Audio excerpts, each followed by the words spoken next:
And we are live. Welcome back, ladies and gentlemen. I am one of your co-hosts, Blake Ruffino. Alongside me is my co-host and counterpart, Joe DeLeone. Good evening, good sir. How are you? I'm doing great, Blake. I'm in an especially good mood because Marcus Freeman announced he's not going to the NFL. We were going to get into that today, but I feel pretty good that did not end up coming to fruition, that he was leaving Notre Dame. Well, it shouldn't make you feel great because that just says that your other team sucks in the New York Giants. We talked about this. We talked about this. I don't think that he would have worked. I just think your real loyalties are showing. Well, obviously, I think you're more of a Notre Dame fan than you are a Giants fan. I was. Well, there's a reason why this isn't an NFL show. I became a college football fan and I became a Notre Dame fan quite literally at birth. I was baptized in the church at Notre Dame. I didn't become a Giants fan until I was like 10. I didn't really have a team. So it all makes sense now. Everything makes sense now. At the same time, we'll get into it when we get into the segment. He was not going to work in New York. I would have been pissed if he went there because he would have been fired in 3 years, and it wouldn't have worked. He's not going to work in the NFL, period. I think in like 10 years he can. But right now it's too soon. It's not. That's not his vibe. I don't disagree. He's the cool guy on the block. Cool guys on the block that are motivators and recruiters don't end up well in the NFL. Joe, what do elite recruiters all have in common when they went to the NFL? What do they all have in common? They failed. I mean, the greatest coach of all time, when not given the ability to run the ship like he wanted, Nick Saban left. Yeah.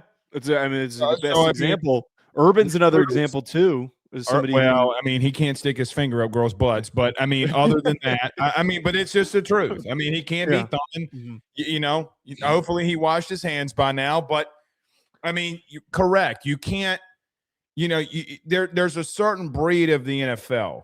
There's a reason why guys like Kellen Moore and like Liam Cohen, who had deep college ties, who didn't come back, that were play callers. There's a reason why Cliff Kingsbury has stayed in the NFL. Those guys don't want to leave, Joe. They don't want to leave. I mean, Joe Brady, there's a reason he didn't come back.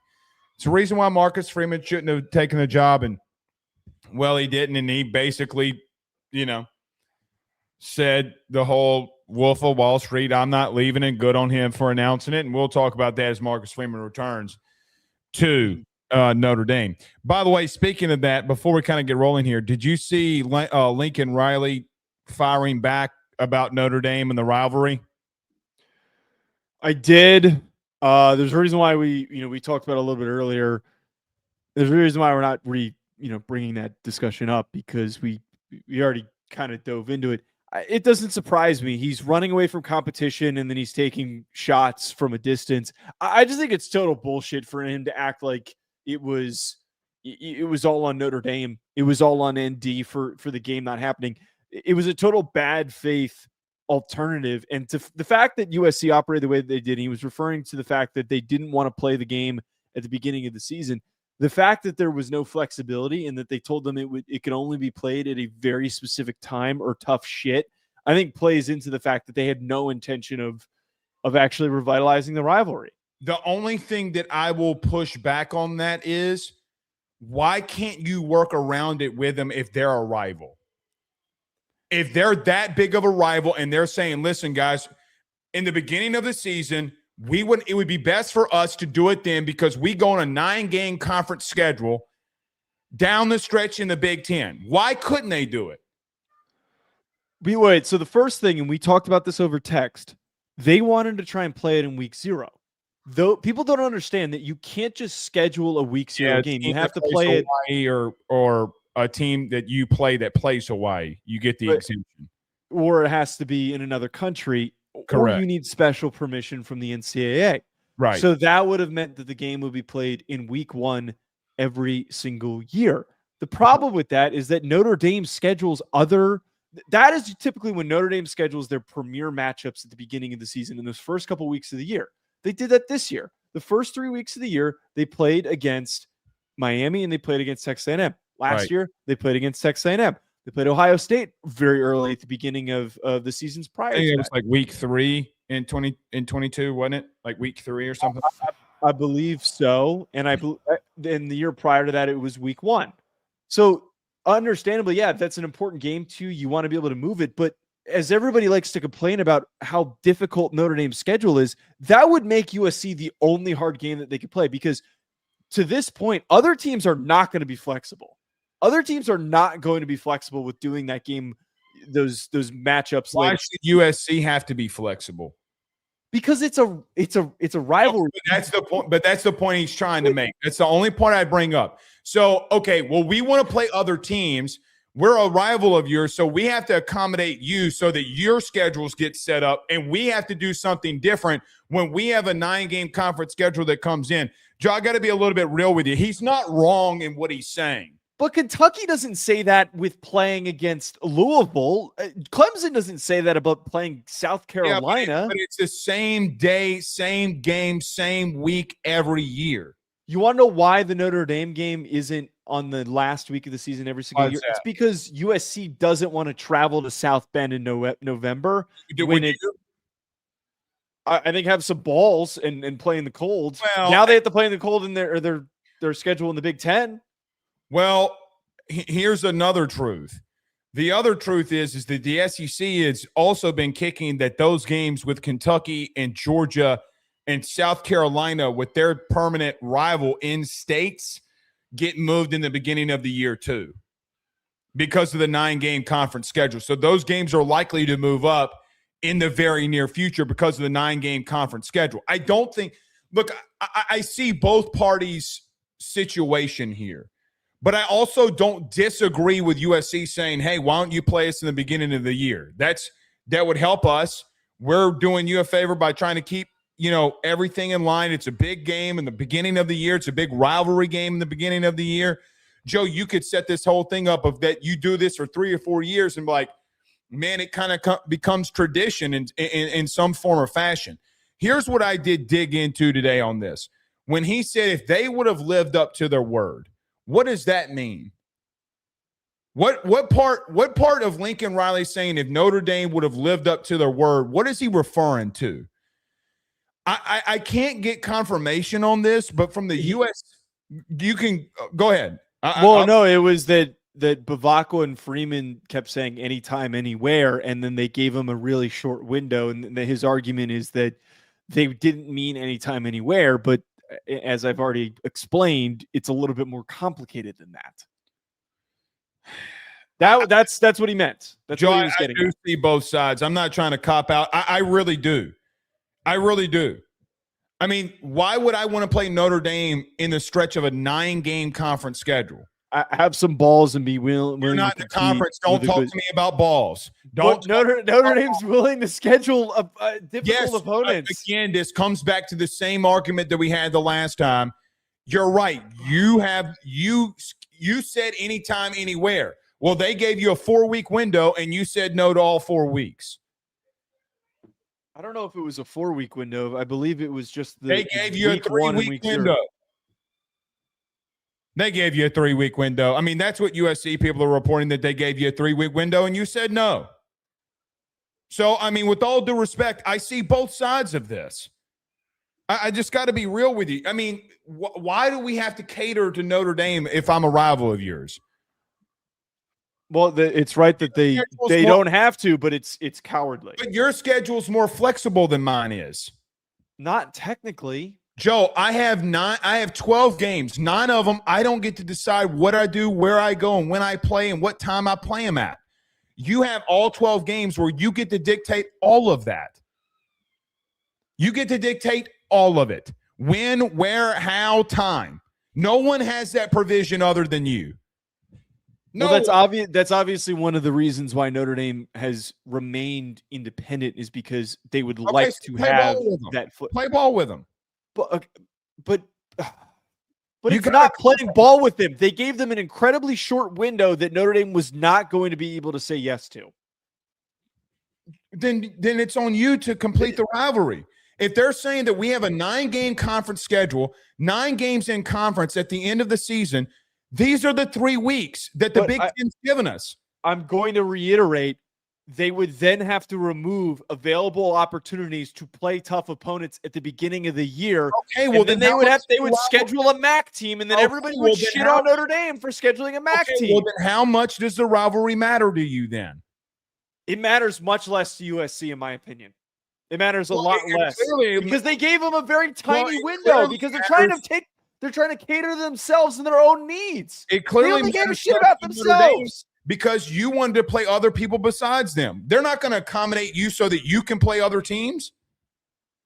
Joe, I think the biggest thing Notre Dame fans refuse to see here, why do people have to accommodate for you? And then you say, oh, well, you look scared because you won't play us. But it's not directly just forcing other teams to always accommodate and adhere to what Notre Dame needs. That's not what this is. But that's Notre Dame USC's doing. Both sides needed to have expressed flexibility. I will admit they don't that. have flexibility. Yes, they do. They've been able to play Notre Dame in the beginning, in the middle of the year, at the end, in the middle of the year in the past. Because the Big Ten allowed them to, and allowed them to play them at more of the end of the year, and you know that. When the Big Ten comes out with their schedule, and from week 4 to week 12, you have nothing but conference games, and you're telling me, oh, so now we got to accommodate Notre Dame because it's better for them. You're acting like non-conference games are something that doesn't happen across the sport. That's what I'm not understanding by you bringing this up. Name a team in the Big Ten that had played a non-conference opponent from weeks 4 to weeks 12. Big Ten's probably the only conference that doesn't do this. But I just named multiple instances that happen in the SEC, the ACC, and the Big 12 don't have that luxury anymore because they're moving to 9 conference games. And this is the discussion that we had the last time. But again, I'm going to keep bringing this up. It's most of these conferences are adding the stipulation 9 conference games and a Power 4 opponent. There's only one. There's only one that's done that. The SEC and the ACC has also done it. No, the ACC has done I didn't see that the ACC did. The ACC with their by the way, we never talked about that. How there's half the teams are playing 9, half the teams are playing 8, which is a total nonsense, total crap. Yeah, it's a mess. Blake, there is a directive to schedule difficult opponents. Like, that's the thing that I think is forgotten about all of these conferences. USC is opting and choosing to remove that game off of their schedule. It has nothing to do with accommodation. If they had a desire to play something that would meant something to them, and it wasn't the administration and Lincoln Riley opting to not play a competitive opponent, they would have tried to find a way. Completely missing the boat in this. No, we're not. We're not. You 1,000% are completely missing the boat. You just said if they weren't scared. Okay, again, until you get it up last time that until you get into a conference and you go 9 straight weeks with conference opponents, don't talk to me about playing you at the end of the year. You literally have zero clue what it is like going through a 9-game conference schedule. You have no clue. So don't come to me and saying, oh, well, we wanted to play other opponents. So USC, those same opponents, by the way, the Ohio States, the Miamis, the Texas A&Ms, when did they play you? The beginning of the year. That's the point that I just made, is that that's the only window. What USC is saying too. But that's the only window that Notre Dame has to schedule those games. And you're going to have to compromise. But Blake, this is the problem, though, and this is what you're completely disregarding. This is that you're saying that Notre Dame has to accommodate. Meanwhile, they're being the ones that are forced to accommodate. USC is expressing zero flexibility. You know why? You know why you have to be the one to accommodate somebody for your schedule? Because the conferences come up with schedules that they can't control. And Notre Dame doesn't have pure flexibility like you're making it seem to be. They don't have total absolute flexibility like you're deeming it to be. You have more flexibility than anybody in the country, and you're bitching about scheduling. No. You're disregarding what I just brought up. They need those beginning weeks of the season. Okay. If the rivalry really meant something, schedule them in week 2. The same thing happens with USC, though. If the rivalry really meant something to you, you would try to find a different window to play. Bill Plaschke is reporting that they gave them a week 0 to week 3 apprehension of when they can play the game, and they said no. Again, Notre Dame needs that 3-week window. I don't understand what's okay. And then after that, they play conference games, Joe. What do you want USC to do? Please tell me. If they you're don't have to play a strict path of conference One games. second. If you mean to tell me that I got to play 9 conference games, play me in the beginning of the year, and Notre Dame says no, what do you want USC to do? Please tell me. Stick to the original, Exactly. The 100-year, however long period of history of playing one another. They don't have a choice. Yes, they do. What Joe, are you talking about? Are you looking at their schedule? Have you You're seen acting like they're playing some gauntlet of national champions. No. Have you seen their conference schedule? That's what y'all aren't getting about this. Go look at the 9-week stretch. Please, dear God. I mean, it's not made up, Joe.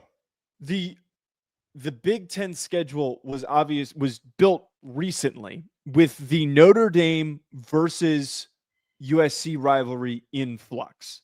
But is there not a bye week or something that would have provided them an opportunity? You know what? We're going to move a bye week so that we can accommodate you. Also, actually, all these dates say to be determined on them, so they actually have not. I don't even know if there's weeks. The Big Ten does not play early season conference games. They don't. They go through it and go look at everybody and go look at every Big Ten schedule. It's going to be a 9-week slate of conference games. Again, they made the addendum for USC and USC alone. They're not going to keep doing that. I don't even know what weeks they're playing their opponents because this entire schedule says date TBD, TBA, date TBA, date TBA. And I guarantee you this is what's going to happen is Bill Plaschke is reporting. They're going to go through a 9-week Big Ten schedule from weeks 4 to weeks 12 with a bye week in between there. It's what's going to happen. It's what's going to happen. They're not required to do that. This is what's crazy to me. They're not required to play 9 straight conference games. They're not over it. They're not over their conference schedule. They're not over what dates they pick. They're not over what times they pick and where they play the game. Again, that's what Notre Dame people don't get. We get it. We fully understand. Here's the 9 games that you're going to play. We'll tell you the date. We'll tell you the time. And what USC is coming back and saying, we don't know the dates. We don't know the time. Here's the only way that we know how to do it. Do it in the beginning of the year. Notre Dame says no. Okay, sounds good. Then what are you bitching at me for? You just admitted that you don't know the dates, times, and places. Okay, the only way. No, but that's my point. That you just made it seem like there was no gap to fit the game. You just made it seem like that there was no space to put the game anywhere in there. You made my point even better. No, I'm not. I'm Blake. You're disregarding what I brought up. That Notre Dame needs those weeks. You don't know the dates and times of where you're playing, but the only dates that you know that you can play is in the beginning of the year. And Notre Dame says no, now what? Why are you disregarding what I brought up that Notre Dame needs those beginning weeks of the season in order to schedule their other big-time matchups? Here, when you have absolutely nobody on your schedule, so you don't need it. In the future, a lot of their matchups that they have with top ranks. I'm not talking about their future. I'm talking about next season. You didn't need it 2 years ago. You played A&M in game 1 under Mike Elko. There was the only hold on. This is you're talking about Notre Dame's schedule's locked in. I can't believe I didn't even pull this up because they play Wisconsin in week 1. In week 2, they have a game against Rice that's already settled. And then they play USC is playing Louisiana and Fresno State for their non-conference games. So I don't want to talk about look down at Louisiana like that. It's not a good football program. They play Michigan State. And then they play Purdue. They don't have a bye until the middle of October. Well, you had a bye week in week 3 earlier this year. That was last year. Their schedule's already set. Notre Dame is the team that doesn't have the flexibility for this upcoming year. USC's. No, their dates and times are not established. So what they're telling you is, We don't know if They you're gonna know. Joe. They're literally telling you we don't know. Play in the beginning of the year if you want it, and they said no. Blake, they pitched them a time frame that's not tenable. How are they supposed to move for you? No, their matchups are set for specific weeks. Okay, and what are they supposed to do? Guess what? You're the only team on planet Earth that can tell a team to go kick rocks. Why would they do that when they already scheduled these matchups? Week 1 versus Wisconsin. Okay, it's a better opponent. It's a rival. No. Because Blake, here's the problem that you now enter. Here's the problem that you now enter into is that you would kick Michigan State or Wisconsin off your schedule. And then you have to go find a G5 team to fill that spot because no other Power 4 team is going to play in the middle of the year. And now everybody's going to sit here and talk about how Notre Dame plays nobody. Join a conference. That's a cop-out response. No, it's not. It is. Until you go through the gauntlet that these teams go through in scheduling, we don't want to hear it. Notre Dame's playing a boatload, 2 Big Ten teams and a bunch of ACC teams. Like what else? 3 Big Ten teams. And you won't play a ranked opponent for 8 weeks. Who's on USC schedule? Is Ohio State on that thing? No, I don't think it is. Is Oregon on that thing? They play Ohio State. They play Oregon. They play Penn State in the first year of a new head coach. And they play Indiana. Those are the hardest games. So you mean to tell me that they play play 4 hard games? Boys. They play the 4 big boys? Is Penn State, Ohio State, Oregon, and Indiana in the Big Ten not considered the big boys? A first-year head coach at Penn State to me is not as formidable as Kurt it typically is. Matt Campbell's not Kurt Cignetti. Okay. The roster's gutted. Speaking, those are the big boys of the Big Ten. And you're telling them to go up against them. And Notre Dame says, no. We don't want you in the beginning of the year. We want you at the end of the year. Like, where are they supposed to put them? I just named that they don't have a bye until the middle of October. With all due respect to Notre Dame fans, with all due respect, you're going to have to compromise more for teams that can't compromise. There's no room for 2026. Joe. You would have to be week 0. You literally could give Wisconsin $1 million, which we've seen teams do before, and say, we want to play USC. That game was it. Okay, I don't first of all, that game's not getting canceled or anything. It is a game that is played at Lambeau. It is a week 1 game. Okay, then who do you got in week 2? Michigan State? No, they play Rice. Okay, well then I got a greater idea. Tell Rice to go kick rocks. But you want to rent a win. No, USC wants a rent a win. USC's not going to schedule anyone competitive. Indiana, Oregon, and Ohio State wants a rent a win, but they do. They do. You in the first 3 weeks, and you said no. You criticized the shit out of Indiana and Kurt Cignetti for removing games off of their schedule to play Kennesaw State, and now USC is doing it, and suddenly it's commendable. Thank you. You just said Indiana did something at the beginning of the season that Notre Dame refuses to do. What Indiana did was take off P4 opponents to put on G5 opponents. G6 they were playing media. It was a mediocre P4 opponent that they had scheduled, and not one that they're rivals with. Because Indiana State is a massive FCS rivalry with them. Yeah, you're right. It was a big rival, wasn't it? Wait, what are you talking? I'm just saying. No. That's not what I'm saying. They took off. What was it? Wake Forest, who, by the way, didn't have a bad year for Indiana State that they blew out by 70. But this is, Blake, this is my point, though, is that you're acting like Notre Dame is the one that's adjusting their schedule to play easier opponents. USC is literally the team that's doing that in this circumstance. Oh, Jesus Christ. I don't understand how Blake. You're literally saying that that Notre Dame needs to be more flexible and they need to compromise. You're pitching something that is requiring them to bend over backwards. What they countered you and said we want to play you in the beginning of the season, and you said no because they can't. They literally can't. You could cancel. There's no Rice. Space. You can cancel Rice. To expect Notre Dame to be this is my whole point. You're acting like Notre Dame has to compromise. They're being asked to accommodate to the furthest degree. That is what you're pitching. Don't accommodate and you want USC to accommodate you. No, what you're asking USC to do is flexibility and maintaining the rivalry for the timing of when it was played previously. I know weeks 4 to weeks 12 that they don't have a choice of where they go. I know that you do. Not when you've already Blake, we're not talking about a schedule that's 4 years down the line. This is next Navy. That's a historic rival. They're not going to cancel more than USC. There is.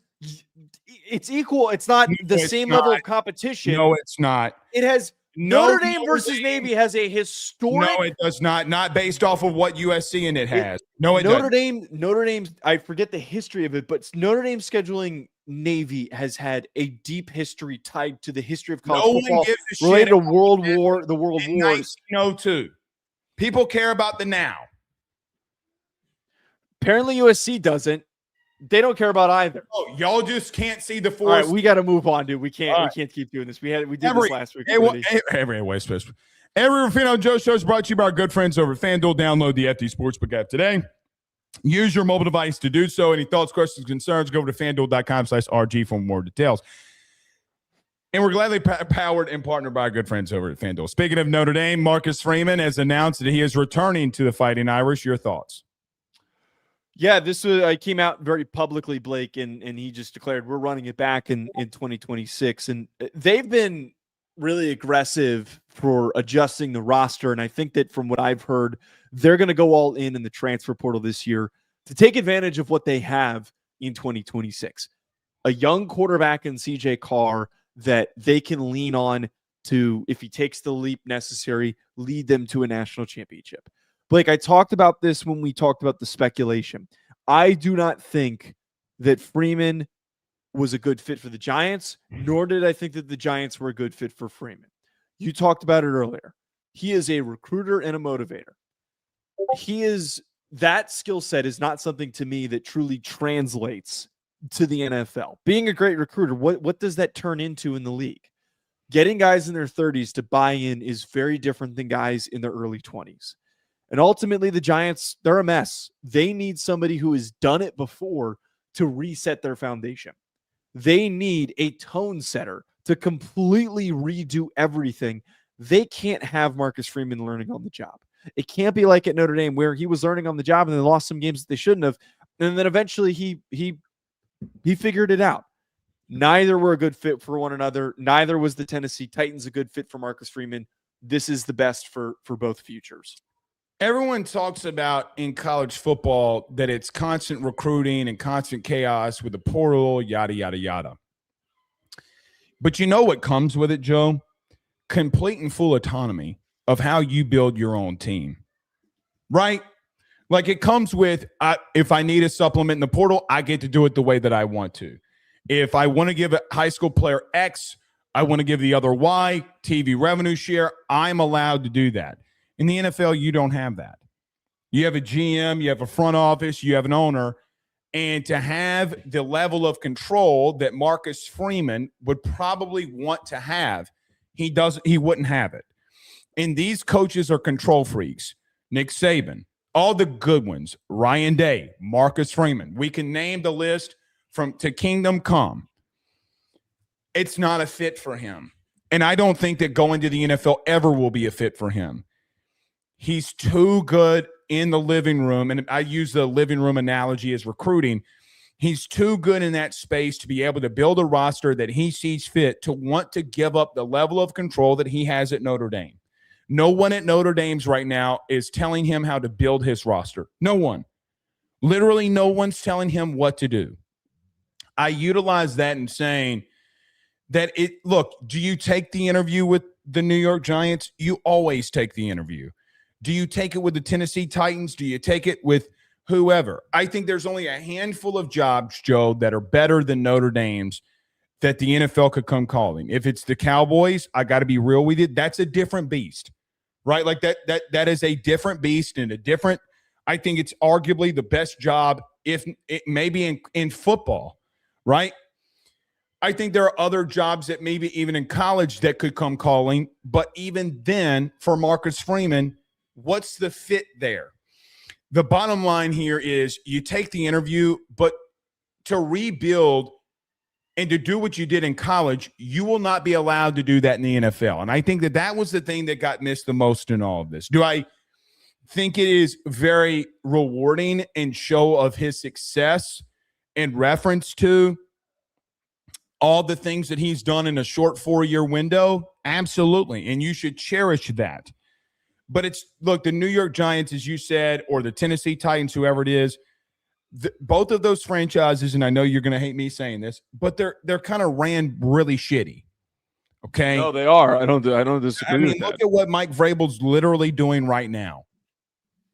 I mean, the Giants haven't had consistency, real consistency, until purple cheek Tom Coughlin walked out the door, if we're just being blunt. And so I look at all that and say, we keep hearing for college coaches saying the portal this, the portal that, TV revenue this, TV revenue that. But here's what they don't tell you if you ever talk to coaches like Joe and I do. You know what they don't tell in the media public? How much control that they actually get to have in building a roster. Alphas want the control. And that's not a shot at Marcus Freeman or anybody. Joe and I love having control about what we do. It's not a shot. It's just reality of the situation. It's a smart decision, and he continues to build what he's building at Notre Dame, which he's done a fantastic job at. I think you just brought up a really good angle with this that, quite frankly, hasn't been discussed. And it was a part of the announcement that comes with this, that he's going to get a bigger contract that's going to be finalized soon. He's given massive resources and control for what he wants to do with this Notre Dame program. That's kind of part of the stipulation, the renegotiation that he had with Notre Dame, with the NFL interest coming up the way that it did. You go to the NFL, the Giants appear to be retaining Joe Schoen. Joe Schoen's a terrible general manager. You come in as the head coach underneath him. Shane would have all the control in the roster building. You would have to deal with him. And I'm sure that Shane would frame it as, you're new to this, so let me walk you through it so that you figure this out. And that is just a recipe for disaster. At Notre Dame, he has the most amount of control and hands on the wheel that I feel like any Notre Dame coach has ever had. More than Lou Holtz, who had difficulties getting guys in academically. And it's been decades since that they have eased up on that they're trying to find easier paths to get in a lot of these guys through the transfer portal and to be able to really, truly build a roster that can win a national championship. I think the most important part about all this, I always am perplexed by the rumors that happen for coaches leaving their schools to go to another school. But in this circumstance, it's different with Freeman. And they have like a historic recruiting class. It was the same with Lincoln Riley. They have the number 1 recruiting class this year, and he's getting mentioned for Penn State, and he's getting mentioned for Florida. He might have had loose interest, but he was probably leveraging to see if he could get an extension at USC. It's the same thing here with Marcus Freeman. He just put together the best recruiting class that Notre Dame's ever seen. And they're now positioned in the next 3 years to go on a run towards a national championship. If they don't get there in 2026, it's plausible to get there in 2027 with the core of guys and the amount of 5 stars that they brought in this upcoming season. So you bring up the best point with this, is why relinquish control when you don't know what you're getting yourself into. He's never been an NFL coach. And that, to me, could be a recipe for disaster. Especially when the guy who would make the decisions for the Giants or the Titans may be out the door themselves. Yeah. I mean, listen, I just think that you take advisement from guys and see what people have done in the past. I keep hearing Kirby getting mentioned for NFL jobs. It would never work. it would never ever work. And I think that you hear guys like Saban say, listen, my biggest regret, my biggest mistake in all of this was that I left to go to Miami, because it's not how I'm built. I am built in being better than everybody in recruiting. That is how I do it. You can't make the excuse that Nick left because of NIL and the portal and that not be the case, which because he's about to be 75 years old. Let's just be real. This is probably the real reason that he left. Look, you just don't want to relinquish that. I think you're accurate. You just put together one of the best recruiting classes in quite some time that you've had, but one of the best in the country. Go run it in 3 years and retain that class and go do what you need to do. All right. Wait, I just want to add though, you brought up with Saban here, like that he made the jump having been an NFL defensive coordinator too. Like, so that's like the other last layer with that is that he had actually been in the NFL. Kirby hasn't been in the NFL. Marcus Freeman hasn't been in the NFL. Kirby was with him in Miami. Oh, I forgot. Well, but he didn't hold a coordinator role, did he? He was an assistant coach. So that's part of my point. He plays in all. Yeah, I mean, here's what I'd say. Do you want your summers back with your 6 kids? I mean, the NFL season's longer. I mean, you could probably be around your kids a little bit more. You know, right. Again, Joe, he just has full control. And I don't think people talk about enough about having the full control of things. You know, and I know that sounds narcissistic, whatever you want to call it, but it is the reality. No CEO doesn't want full control of the reins. And that's just the truth of the matter. And you just put a great class together. Again, you do the interview, but if this were the Dallas Cowboys calling, I got to be blunt with you, I'd tell him to leave. Because there's not a lot of Chiefs, another one, or the Chiefs with Mahomes, or if this were Buffalo, name another big time quarterback. I mean, if you're tying yourself to one of these massive big time quarterbacks, but you're talking about New York with Jackson Dart and people, you know, we got to see there what you get. It's you know, if you're tying yourself to Tyler Shuck, hey, he's been good. I know, that's why I'm making the joke. But you get my gist. All about the NFL is getting that quarterback position, right? And neither one of them, I think that he felt comfortable in doing. So, yeah, glad that he stayed. College football is better because he stays. D'Anton Lynn is leaving USC. Speaking of USC and Notre Dame yet again. D'Anton Lynn, we should just be a Notre Dame and USC show. Seriously. Lynn is leaving Southern Cal and is going to be taking the next defensive coordinator role at Penn State, replacing Jim Knowles. Joe, one of the best defensive coordinators in the country, moves yet again D'Anton Lynn from UCLA to USC and now to Penn State. What are your thoughts? Yeah, I've said this 100 times over. D'Anton Lynn's one of my favorite coordinators in the sport. He is a tremendous mind. The transformation for USC having just an awful defense, 121st ranked scoring defense in 2023. They jump all the way to 56th and then 48th this past year with Lynn leading them. I see a lot of intentionality with how he runs things. I see a coach that just truly understands what it takes to elevate. And USC was so consistent over the past 2 years, despite having every reason to not, like, to just continue to be a mess. To make a jump that big requires some really, really deep coaching skill. And I think this is awesome for Penn State, man. This is to go and get a guy who played for your program to rep your defense. I think is awesome. I'm actually surprised that they almost didn't even consider him in the head coaching search and maybe talk to him. I think that maybe he's a couple of years away.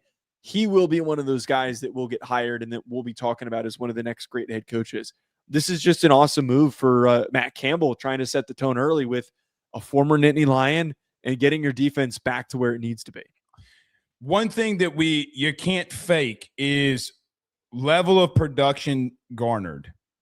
Now, what we've seen from D'Anton Lynn the last 4 years is take over a really bad defense, make it a lot better, but we've never seen him sustain for long periods of time because he's in and out of there so quickly. The question for me at Penn State, with the level of recruiting that they'll be able to have, the level of talent that they'll be able to have and recruit into, the thought is not, is he going to be able to make them better? I don't think they were bad this year. I just think offensively they were so bad that it really messed a lot of things up. Can you sustain when you need to sustain? And I think that it's a great hire. They are going to be aggressive. It reminds me a lot of what Manny Diaz does. We're gonna confuse the shit out of you. We're gonna put a lot of guys in the box. We'll go a lot of zone. I think he ran a lot more zone this year at USC than maybe he was more comfortable with because of the coverage issues that they had. That is something that we need to monitor, but they were very physical, Joe. I think, we talked about this earlier in the year. The one thing that I take out of coming out of the 2025 season, I know we're not done here, but coming out of the 2025 season, we look at all these teams, was how physical USC was on both lines of scrimmage. Now, were there times that they got gashed in the run game? Yes. But I think that he's going to be able to rebuild and sustain there defensively. I think it's a fantastic hire. The one thing that you're getting is a guy that will bring a level of intensity to the front seven. Secondary-wise, where regardless of where the stop is, they've been very leaky, and that's something Penn State fans need to monitor. But their front seven-wise, I have full faith that they're going to rebuild and do a lot of good things. And it sucks that Jim Knowles only got a year there because I thought they were fine defensively. But we'll see how this continues to play out. I think D'Anton Lynn is a fantastic coach, and he's going to be able to get them back to where they want. And it's going to – Joe, look, do I think that they can rebuild somewhat quickly here with what they can do in the portal, especially offensively? Probably yes. I would expect Rocco Becht and a lot of those guys from Iowa State to commit to Penn State on January the 2nd. So I anticipate that is going to happen. But you got to replace in the interior and exterior of that defensive line, and that's gonna take some patience. And I think Penn State fans need to realize needs to take some patience. Yeah, it's going to be a bit of a process, and I do think it's also an advantage that Lynn already coached in the Big Ten for 2 seasons, that he's not jumping into a conference that he didn't have exposure to, because as we've talked about, coaching the Big Ten's different. You're going up against a lot of teams that try to set the tone at the line of scrimmage. You need to be willing to go to war and to do that. USC wasn't built for that. Alex Grinch was trying to play this cockamamie defense where they were trying to force turnovers and they weren't prioritizing tackling, and that just wasn't going to work. I do think that there is a quick, easy path for this thing hitting the ground running for it to be a solid first year at Penn State. But again, to your point, it's going to be a process. They're probably 8-4, 9-3 if everything goes as great as possible in that first season. Then there's going to be some growing pains defensively with a lot of these big name guys going to the NFL. A lot of their best guys are entering the transfer portal. They're going to need to reset that identity. Chaz hitting the portal is a big deal. Yes. I don't think they're going to be able to retain him, but no. One thing I'd say too, before they started having injury concerns and injury problems at USC, so around week 6, I was reminded by this yesterday before this even became announced. I saw one of our TikToks, and it was us talking about USC and how they led halfway through the season in sacks. They're going to get after the passer, man. They're going to be full blazing and try to get after it. Again, Joe, the weakness, and I don't want to really say weakness, but what we haven't seen sustained yet is that secondary with him. I mean, USC still had problems. I know year 1 they got better, but this year they were really bad. And Joe, UCLA, I mean, at UCLA, if you remember when he flipped from UCLA to USC, they were number 2 in the country in run defense at that time. They were really good in their front seven. The problem is they couldn't stop a bloody nose with a tampon in their secondary. They were getting destroyed. So now you're talking about 4 straight years of that not being completely fixed. That's going to have to be something. And look, I love D'Anton Lynn. I think he's going to bring a level of physicality that everybody wants, a guy that's one of your own. I would really worry about that. And the Big Ten, maybe you can get away with it a little bit more because not a lot of teams throw the ball around outside of a few, Ohio State, Indiana, USC, Oregon. But those are the teams that you need to beat. So, I mean, they'll just be something to monitor, but it's a hell of a hire, one of the biggest hires, non-head coaching related. Yeah, and to look at the USC side of things, this is obviously a brutal blow because you're the third year is the year that you should really hit your stride and start to end up on the path towards going from that 50 range to they could have been a top 10 defense this upcoming season. D'Anton Lynn was that good of a coordinator that with some of these bodies coming back, some of these young guys that they recruited, there was a real capability for that to come to fruition. I think that there's one guy who's a no-brainer that you and I were kind of dumbfounded that he was fired from his position. And that's Texas defensive coordinator Pete Kwiatkowski, who we didn't talk about this, kind of nuts, like kind of really nuts that they just bailed on him. Their problems weren't defensive. If anything, no, they were Sark related. Yeah, and the play calling should have moved over to somebody else. They should have went and hired a real and actual creative OC. And I know I'm not saying that Sark isn't a creative OC, but it felt like with everything that's going on with managing a team, it was getting hard for him to effectively call plays. Kwiatkowski has been an elite play caller on the defensive side. And I think that the biggest thing with this is he's a West Coast guy. He played football at Boise State. He was the DC at Washington before he moved over to Texas. He was also a DC at Montana State. Having the ability to recruit and understand the West Coast, I think, is an advantage here for Kwiatkowski. That has to be, without a doubt, who I'm picking up the phone. It's who I'm seeing USC pitch already as that guy. There's nobody else. And I don't know who else that maybe you'd go and steal that's on the market, but he is available right now. Go and get him.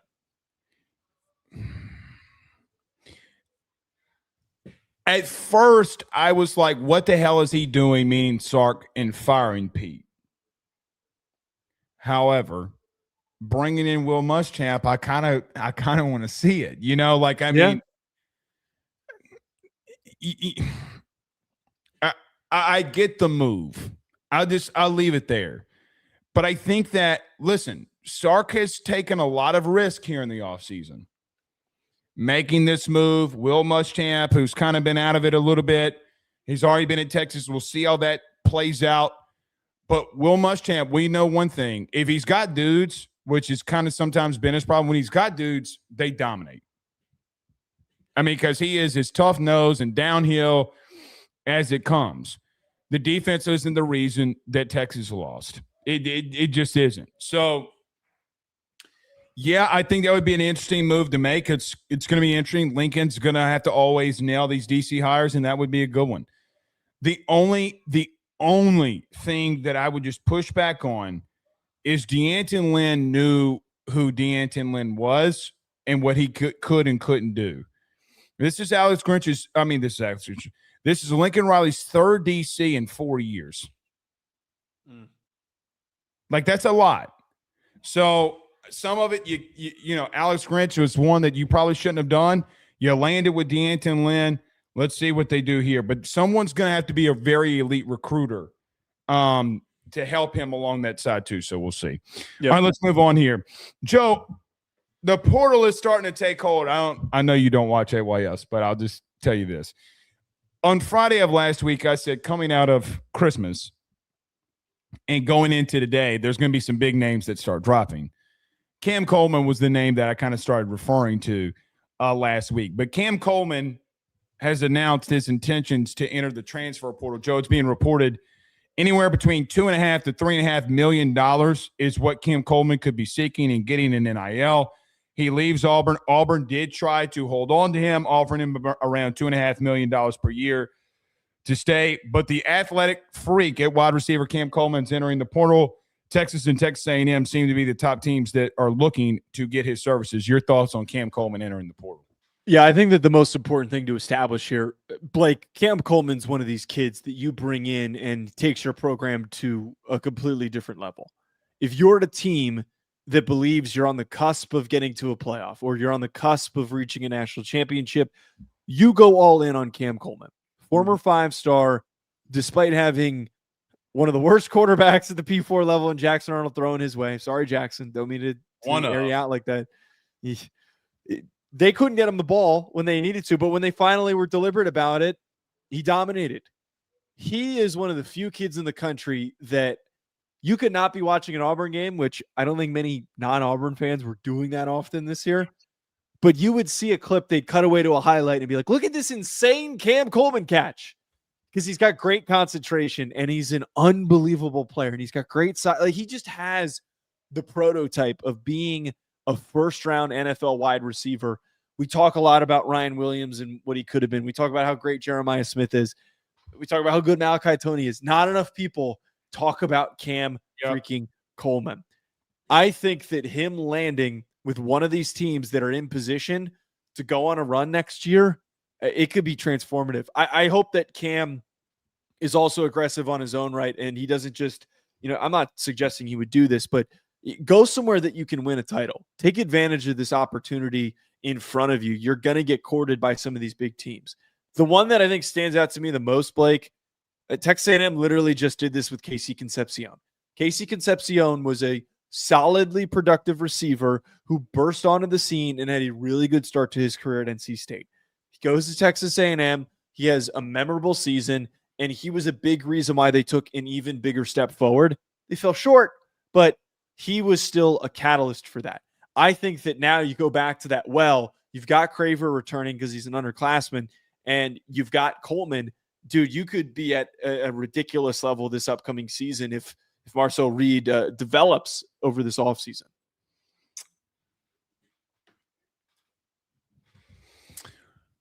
I don't think that's the Texas team that he fits with the best. You mean to tell me that you could have guys like French, Wingo, Cam Coleman, Lockett, Arch Manning? Does Jaden Ball enter this portal? I mean, the Wisner conversation has come out about him transferring. Apparently, he texted his agents and said, "Hey, I'm hitting the portal," and they're like, "Yeah, I think you're hitting the portal." You got C.J. Baxter leaving. I mean, signs are pointing that Jaden Ball may very well enter the portal and go to Texas. Joe, with what we just saw with Marcel Reed, with what they have to replace as the offensive coordinator, and they're hiring from within, I don't think Texas A&M makes the most sense right now, because you're banking on Marcel Reed having a massive year. You're banking on replacing Colin Klein, and that you still are the same level of dynamic offensively at A&M. I know what I'm getting in Sark, and I have a pretty good idea that, listen, the pedigree of Arch Manning is there. They need to get better along the offensive line and run game, but there's a lot of other guys that they can't double me. And by the way, I've gone up against all of these teams and roast them. I just had a quarterback that couldn't get me the football. I mean, with all due respect to Peyton Thorne, Peyton Thorne was by far a better quarterback than what Jackson Arnold was. I mean, he got him the ball for 8 receiving touchdowns last year. They couldn't find this kid with a search warrant if they wanted to this year. I don't think A&M makes a lot of – you're going to have to really sell me on A&M for some of these offensive guys, because you're just coming off a game where you could barely score a touchdown versus Texas. You didn't score a touchdown versus Miami. Marcel Reed's going to have to prove to me that he's not going to turn the ball over. Oh, and by the way, the best play caller that was there in the state of Texas is your Colin Klein's going to Kansas State. I'm sorry, man. I'm looking at Texas and saying, yeah, you need speed. You need a freak. Arch will get me the football. He's a better passer and better, I can't believe I'm saying this, better decision-making than Marcel Reed is right now. Joe, if it's about the money, then fine. But it can't be about the money, because both of them are going to pay him the way that he wants to. Oh, and by the way, it's not the only 2 schools that are after him. Everybody in the country is after Cam Coleman, probably outside of Ohio State. I mean, I was going to suggest, would you take, I was actually going to pitch, I love the Texas idea and everything you broke down there, but I mean, Cardell Tate's going to the NFL. Would you, if you're Ohio State, would you not bring him in for 1 year? The NCAA's got to block that. You can't have Cam Coleman and Jeremiah Smith. That's not fair. I'm just saying, one year, those 2 dudes together, that would be comical. Julian's saying better have 75 touchdown passes. Which is, again, well, that's why. I'm being facetious, but I know, but that's why I'm kind of, that popped in my head where you're sitting here talking about Texas, and I'm thinking to myself, okay, who else has a really good young quarterback coming up that would be willing to spend the money? And they've obviously recruited at a ridiculous level at receiver. Who knows if anybody jumps in the portal after the end of the season? He's from the state of Alabama. Does he go to Alabama? Do we see some? Simpson's not going anywhere. What do you mean? Isn't he declaring? Well, actually, we don't know that for certain. I know it's kind of up in the air. I don't think he's leaving.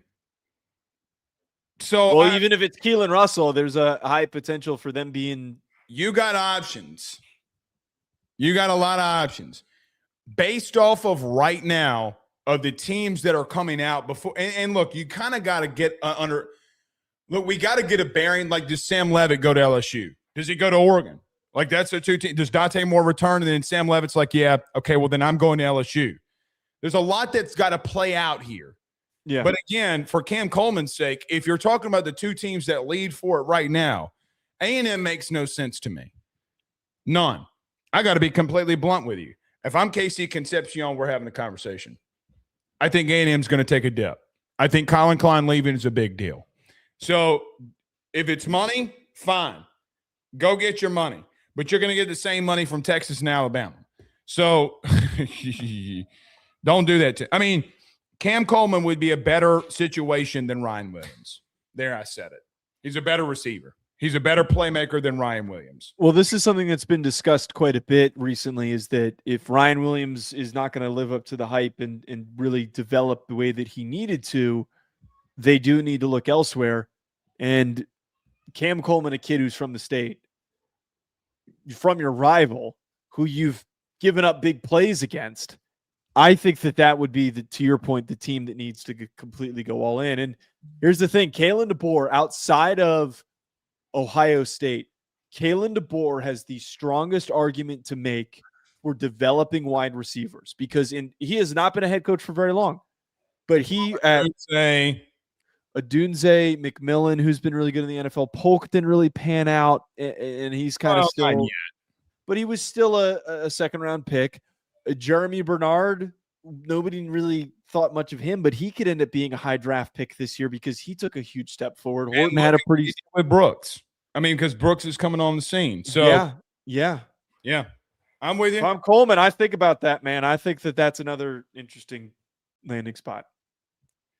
I think Lane's going to get involved too, but who in the hell is Lane not getting involved with? Right. That's for sure. All right. Do you want to get to these two players tomorrow? Yeah, I figured. Okay. Figured. Alex says, Joe, Notre Dame was way more flexible than USC. Probably meant has more flexibility than USC. Has way more flexibility than USC. I mean, they do. Not at the current moment. That's why week 0 was brought up, is that it would have required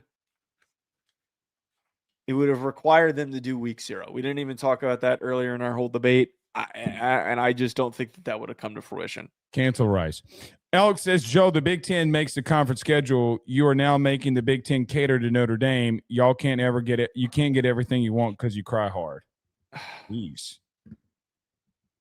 Alex, I'll say this. I hope we understand that if Notre Dame became a true free agent and said, we're joining a conference, come court us, the Big Ten would bend over backwards to get Notre Dame. Without a doubt. So I don't want to act like that there's some unwanted brand that they would. You cater to Notre Dame because you're trying to get goodwill with them. I don't give a shit what anybody tells me. So would the SEC. I don't give two shits what anybody tells me. You think that the SEC would bring Notre Dame in? I do. Be a weird location fit. Does it matter for them not to go to the Big Ten? Are you kidding me? That's a very good point. That's a very good point. Look, and no SEC person's going to ever agree with that. You get out of my face with that. I wasn't expecting you to say that. I can be completely honest with you. I think you're right. You're right. I agree with you. They're already playing the South. They already play a lot of Southern teams. You're playing Miami. You're playing A&M. You're playing Arkansas. You're already playing the South. And they have games scheduled already with Bama and Texas. So they've been scheduling more SEC teams than they have Big Ten teams. SEC ain't scared. All right. Well, we'll see. As they shouldn't be. We'll see you tomorrow. Peace.